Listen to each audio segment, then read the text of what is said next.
Dahil umuulan na yon at medyo malimit ang customer ko dito sa shop, tumanggap ako ng home service. Kaya nag-impake na ako ng mabilisan at nang hindi pa lumalakas ang ulan. Actually kahapon pa sila nag-message, kaso dalaman ng medyo marami-rami rin ang pumila sa shop, hindi na kinaya ng oras natin. Kaya ngayon sasaglit tayo sa kanila.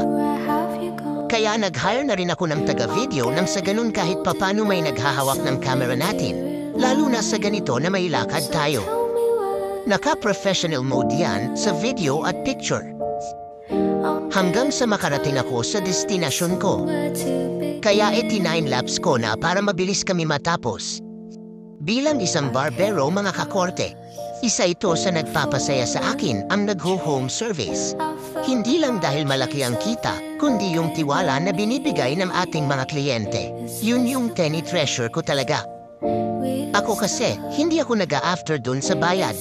Ang sinisiguro ko lang talaga na maging maayos yung trabaho ko at mapaniti ko ang mga kliyente ko.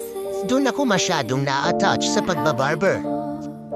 Natutunan ko rin dito yung sinasabi nila na expect the unexpected.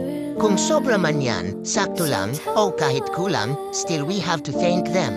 At salamat talaga sa mga kliyente na ina-appreciate ang effort namin bilang barbero. Saludo sa kapwa ko barbero. Proud din ako na naging kagaya nyo.